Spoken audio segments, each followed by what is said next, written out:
Good morning, good afternoon, or good evening, ladies and gentlemen. Welcome back to Unit number 5, Circular Motion. Today we are going to finish up the unit with Lesson 5.4, which is all about centripetal force and acceleration. So jumping right into this lesson, let's go ahead and get a definition for centripetal acceleration. The word centripetal means towards the center. Center seeking is literally what that means. And it is the acceleration of an object towards the center of a circular path. Remember we said that velocity is a vector. It has both speed and direction. So you can change your velocity in two ways. You can speed up or slow down, that's one way, or you can change your direction, and that also qualifies as acceleration. So when you change your acceleration by going around a circular path, we say that you have centripetal acceleration, which is always directed towards the center of the circle. This is different from angular acceleration. Angular acceleration is when you're rotating and you start rotating faster or start rotating slower. Right? That's a different phenomenon. If you're moving around in a circular path, even if you're moving at a steady speed, you're always experiencing centripetal acceleration because your velocity is always changing its direction. There's two ways you can calculate centripetal acceleration, which we designate with a little c beside the a for centripetal. You can take your angular velocity omega, square that, and multiply it by the radius of rotation. And if you don't remember what omega means, then I recommend you go back to lesson 5.1 and refresh yourself on all of these terms. Or you can take your tangential or linear velocity, which is v, square that, and divide it by your radius. All right, so you can either multiply omega squared times r, v squared divided by r. These will both give you your acceleration, and it's going to be in meters per second squared, which is the SI unit for acceleration. All right, so take a look at this. We're going to look at an animation of a person who is swinging a ball around in a circle on the end of a chain. The red arrow represents the ball's velocity, which is always going to be tangential to the circle. So the velocity is always going to be a tangent to the circle. The yellow arrow represents the acceleration, which will always be towards the center of the circle.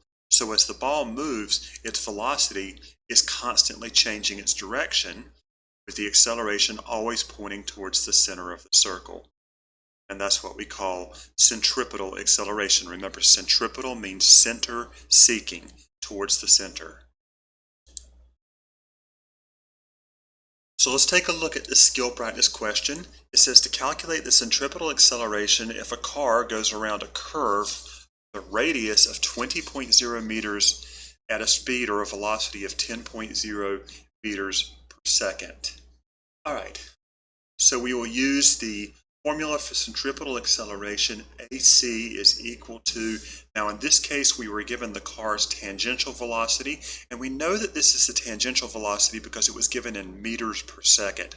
If it was the angular velocity, omega, it would be in radians per second. So we are going to use the formula v squared divided by r. V is 10 meters per second, so we'll plug that in on top, 10.0 meters per second. Now we do have to square this, so don't forget that. Don't ever forget you have to square it. And then on the bottom, we're going to have the radius of the circular path, which is 20.0 meters. So 10 squared is 100. Three significant figures, and we're going to get meters squared per second squared on top. And on the bottom we still have 20.0 meters, and 100 divided by 20.0 is 5.00. And what unit are we going to get here? We've got meters squared per second squared, and then we're dividing out one of the meters. So we're just going to be left with meters per second squared, which is exactly what we would want because that is the unit for acceleration.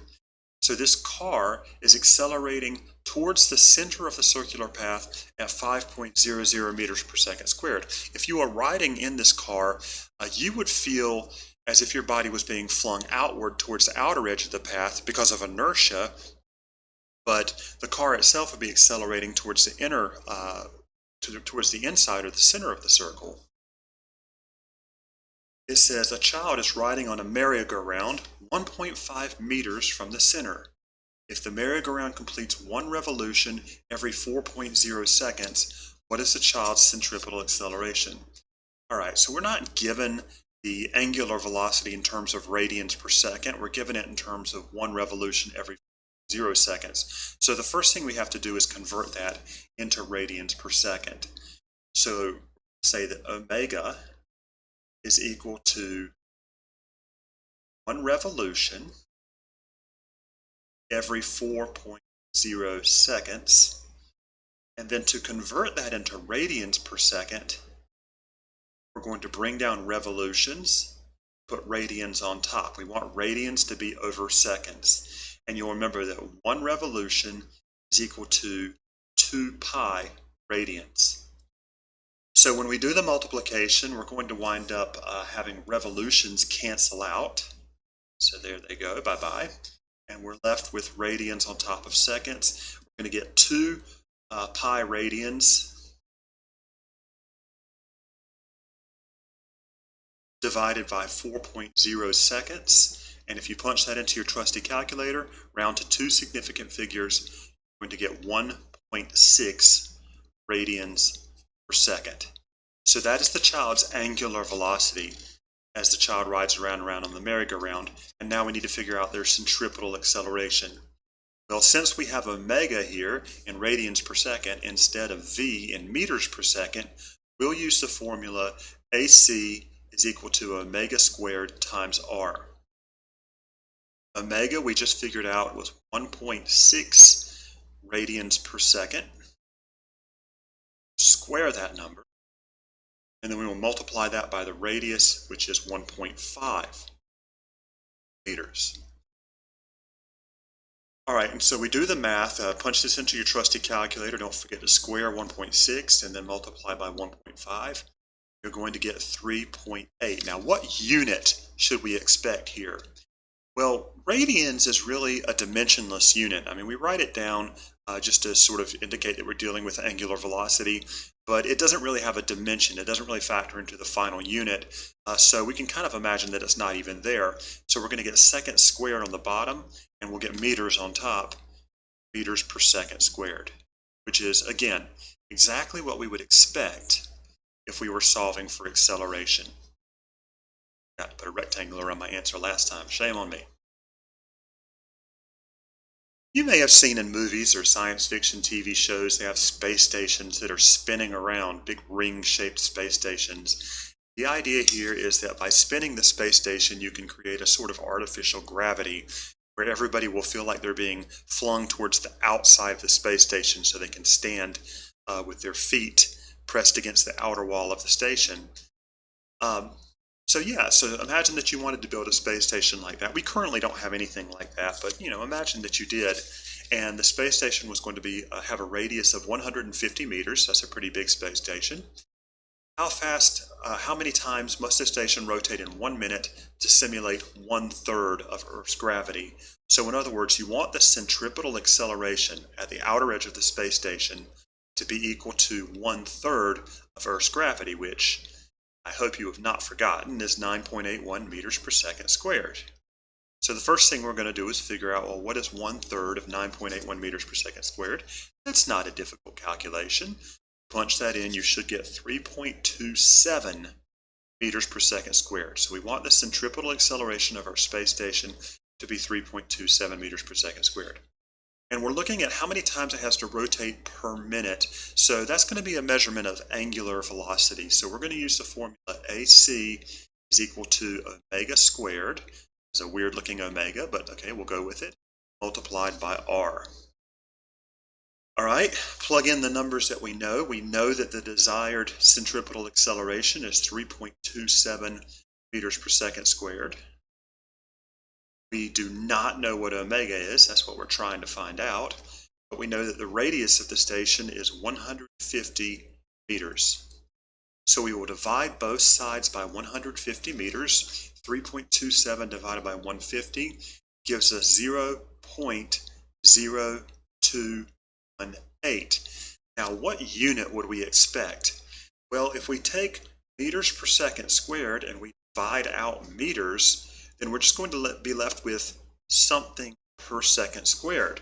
And that something in this case is going to be radians squared per second squared. And it's kind of hard. How do we know that it's going to be radians squared? Well, we know that it's going to be radians squared because on the other side of the equation, we have omega squared. So when we take the square root of both sides, we just want radians per second. And yeah, I know that's cheating a little bit, but that's what we got. We know that when we come up with a final answer, or when we come up with the angular velocity, we want it to be radians per second. So we'll take the square root of both sides, and we will find that the angular velocity of the space station must be 0.18 radians per second, which is the square root of 0.0218 radians squared per second squared. So that is omega. That is not our final answer, but that is our angular velocity. And now we have that, we can convert that into revolutions per minute. All right, so let's start with 148 radians per second. And we're going to do a little dimensional analysis here using the factor label method to convert from radians per second to revolutions per minute. So the first thing I want to do is to get rid of radians. I'm going to bring that to the bottom. I'm going to put revolutions on top. 1 revolution is equal to 2 pi radians. So we've got that set up where radians will cancel out. But we want to change seconds into minutes, so we're going to need another conversion factor here. So we'll put seconds on top. We will put minutes on bottom. And 1 minute is equal to 60 seconds. And again, let's check. Let's see, seconds is going to cancel out because we've got in the denominator here and then the numerator here, so they will cancel each other out, multiply those fractions together. And the only units that do not cancel out are revolutions in the numerator and minutes in the denominator. So this is going to work out to give us exactly what we want. We take 0.148, we multiply it by 1 over 2 pi, and then multiply that by 60 over 1, and that's going to work out to be 1.41 revolutions per minute. So if you have a space station that has a radius of 150 meters and you wish to simulate 1/3 of Earth's gravity inside that space station, then you must have the space station rotating 1.41 times every minute.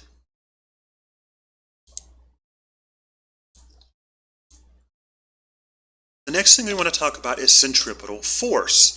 And you can imagine every acceleration requires an unbalanced force. If you want something to accelerate in a straight line, speed up or slow down, you have to apply an unbalanced force. We had a whole chapter talking about that. If you wish for something to accelerate towards the center of a circle, then you have to have a force that is pulling that object towards the center of the circle. To give you an example, Earth moves in a roughly circular path around the sun, and the force that causes that to happen is gravity between the sun and the Earth. So you can think of the gravitational attraction between the sun and the Earth, or between the Earth and the moon, as being the centripetal force that keeps the satellites moving in a circular orbit around the main body. And it doesn't have to be gravity. If you're swinging a bucket on the end of a rope, then the tension in the rope is the centripetal force.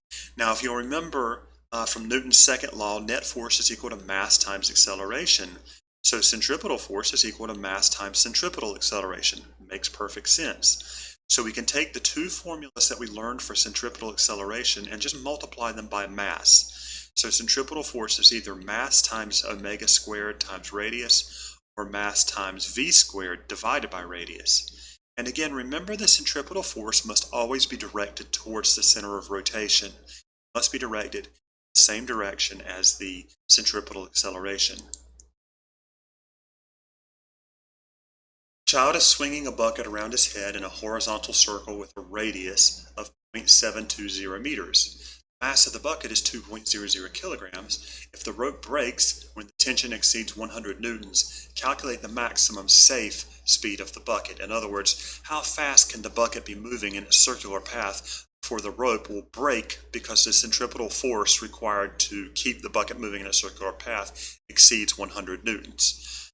All right, so we use the formula centripetal force is equal to mass times centripetal acceleration. And the version of centripetal acceleration that we would use in this case is going to be v squared over r, because we're trying to calculate the velocity, speed of the bucket along the circular path when the rope breaks. So we will say that is equal to m times v squared all over r. The centripetal force, we're told, is 100 newtons. So we want to know how fast is the bucket moving when there's exactly 100 newtons of tension required in the rope to continue moving it in a circular path. The mass of the bucket is 2.00 kilograms, so we will plug that in on top for m. V, we don't know, that's what we're trying to find out, so we'll leave that as v.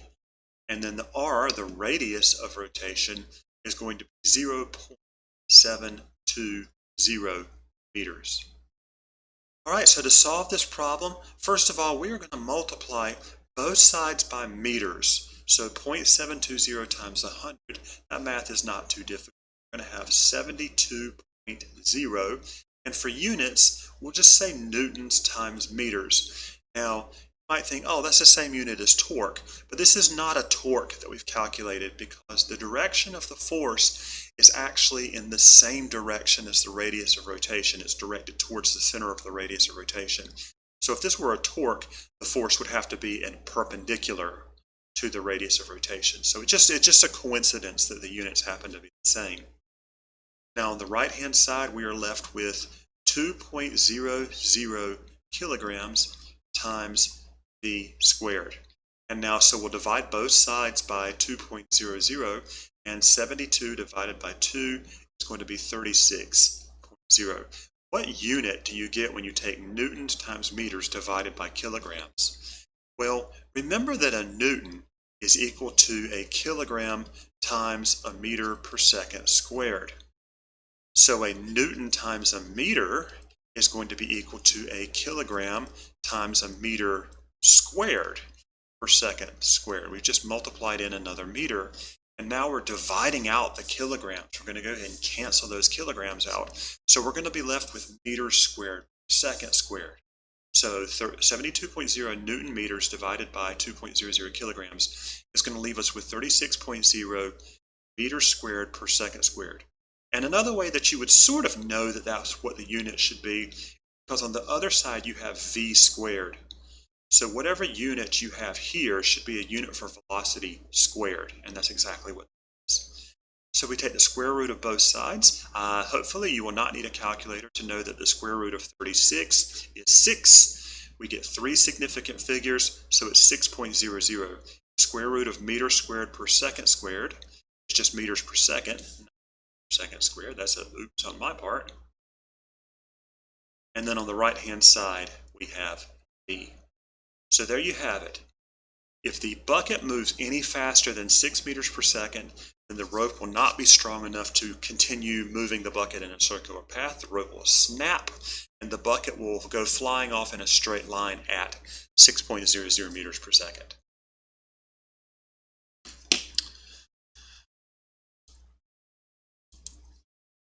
Now, I've been saying centripetal force a lot, and you might be thinking, wait a minute, isn't it centrifugal force? I've heard of centrifugal force. I've never heard of centripetal force. Centrifugal force, for all intents and purposes, you can think of it as being the same, well, sort of the same as centripetal force. It's not exactly the same. We think of centrifugal force as like a force that flings things outward, away from the center of rotation. And in terms of calculating the magnitude of this force, you would use the same formula. The problem is that centrifugal force is what we call a pseudo-force. There's no mechanism that actually causes something to fly away from the center of rotation. It's really just a consequence of inertia. So if you take these people riding on this ride, they all feel like they're being flung back against the outside of the ride, but in reality their bodies just want to continue moving in a straight line, and what they're feeling is the outside of the ride pressing them inwards towards the center of rotation. So what they feel as centrifugal force is really just a reactive force to the walls pushing them inward, but there's no physical force that is pushing them directly outward away from the center of rotation. That's what we call it, a pseudo force. Another example of a pseudo-force is the Coriolis force, and you may have heard of this before. This is a force that seems to cause objects to deflect away from a straight line path in a rotating reference frame. For example, hurricanes and big ocean currents all tend to rotate in certain directions due to Earth's rotation. That's one of the ways that we know that our planet is rotating, is because we see these storms that all have, large-scale rotation. Now, there's a popular misconception that the Coriolis effect causes toilets and sinks to drain in different directions in the northern and southern hemisphere, and that's absolutely not true. A toilet flushes way too fast and a sink drains way too fast to be affected by Earth's slow rotation. The direction that a toilet flushes has to do with the design of the bowl and the direction that the water pours into it and all that stuff. It has nothing to do with what hemisphere it's in. So if you look around, if you flush a bunch of different toilets, you will find some that flush counterclockwise and some that flush clockwise. It's just, it doesn't really matter what hemisphere you're in. So I have here an animation to sort of illustrate how the Coriolis force works. Now, we're going to watch a ball moving in a straight line while a man is standing on a turntable that is spinning. And first we'll see it from a stationary reference frame. So the floor surrounding the turntable will seem to be stationary while the turntable spins, and we will see the ball moving more or less straight across. Not more or less, it will be moving absolutely straight across. And the second one, it's like the camera will rotate with the turntable. So we will see the turntable and the man as if they appear to be stationary. We will see the floor surrounding it rotating, and I want you to observe what seemingly happens to the path of the ball.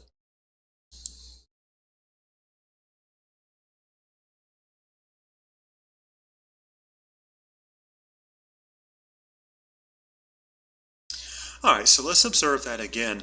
On the left-hand side, you can see the ball is just moving in a straight line, but on the right-hand side, it seems that the ball is constantly being deflected towards the left. And we know that's not really happening. There is no force that is causing the ball's path to turn to the left. That's why we say the Coriolis force is a pseudo-force. But from the man's perspective, in his rotating reference frame, the ball seems to constantly be curving towards the left. So that's the Coriolis effect. It's the same thing that causes large weather systems like hurricanes to rotate. The winds that direct the storms as they travel over the surface of Earth, with Earth is rotating beneath them, and so they get deflected, they get curved away from their original path, and this will cause large weather systems to spin and rotate as a result of those curving winds. So that's going to be it for lesson 5.4. As yesterday, I will post an assignment on Google Docs. I would appreciate you taking a few moments to finish that assignment. If you have any questions, please don't hesitate to contact me. And check in tomorrow. We'll go ahead and start our next unit, which is going to be all about energy. So we'll be talking about energy and work and what those words mean in a physics perspective. I hope you're having a great day. Stay safe, everybody. Keep washing your hands. Take care. Talk to you tomorrow. Bye.